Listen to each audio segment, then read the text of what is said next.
حضرت بلال حبشی. حضرت بلال کے بارے میں بڑے واقعات ملتے ہیں. ایک واقعہ بڑا منفرد لکھا ہے کتابوں میں.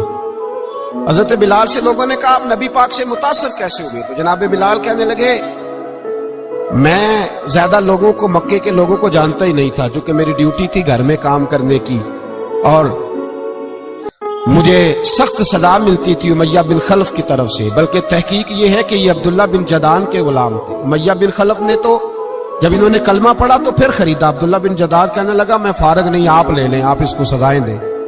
تو کہتے میں ان کے گھر میں ہوتا تھا تو میں تو زیادہ لوگوں کو جانتا ہی نہیں تھا، کبھی مجھے موقع ہی نہیں ملا تھا باہر نکلنے کا. ہماری غلاموں کی کوئی زندگی نہیں ہوتی تھی. آج تو ہر آدمی کہتا ہے نا میں کچھ چودھری سے لے کے کھاتا ہوں. یہ جو تیرے اندر حوصلہ ہے نا، یہ میرے رسول نے تجھے عطا فرمایا ہے، یہ میرے نبی نے تجھے دیا ہے، ورنہ تو غلام بکا کرتا ہے. یہ حوصلہ تجھے رسالت مآب نے دیا. حضرت بلال کہتے ہیں میں ایک دن مجھے بخار چڑھ گیا بڑا تیز، میں لوگوں کو جانتا نہیں تھا. فرماتے مجھے تیز بخار چڑھ گیا تو ٹھنڈ بڑی سخت تھی. میرے مالک نے مجھے کئی کلو جوں دیے پیسنے کو چکی پہ. کہتے میں بیمار تھا تو میں نے کچھ دوائی لی جو اس وقت موجود ہوتی تھی، تو میں نے ایک لحاف لیا، دودھ پیا تو مجھے نیند آ گئی. جب میں سویا تو میرا مالک آ گیا. اس نے آ کر کے مجھے سوئے ہوئے دیکھا تو کھینچ کر کمبل اتارا، رضائی اتاری، لحاف اتارا. کہنے لگا اب تیری سزا یہ ہے کہ تو کھلے میدان میں بیٹھے گا، وہاں چکی پیسے گا، اور دوسری سزا یہ ہے کہ تجھے قمیض پہننے کی بھی اجازت نہیں.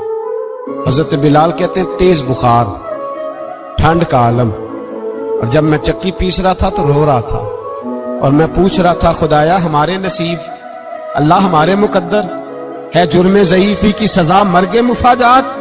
سیدنا بلال حبشی رضی اللہ تعالیٰ عنہ فرماتے ہیں میرے دروازے کے قریب سے رسول پاک گزرے اور مجھے ہائے ہائے کرتے دیکھا تو دستک دی.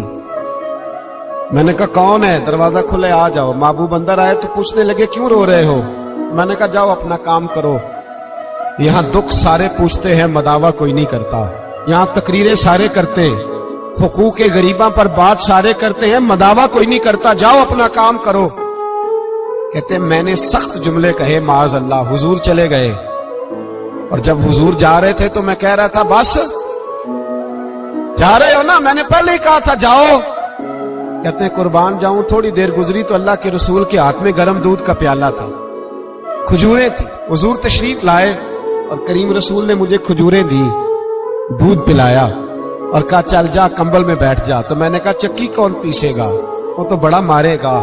کہتے ہیں لوگو اس نبی کا میلاد اور معراج بھول نہ جانا، اس رسول پاک کی محبتوں میں کمی نہ آنے دینا، اس محبوب کا نعرہ ساری دنیا میں لگا دینا.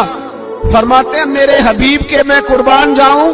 مصطفیٰ کریم نے فرمایا تو بیٹھ رضائی میں اور آج تیرے حصے کی چکی میں پیسوں گا.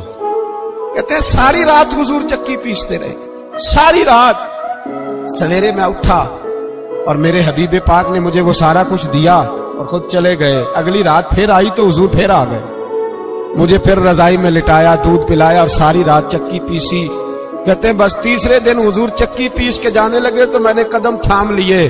میں نے کہا حبیبہ دنیا ساری جھوٹ بولتی ہے، زمانہ سارا غلط کہتا ہے، جو غلاموں کے حصے کا کام کرے وہ اللہ کا سچا رسول ہوا کرتا ہے.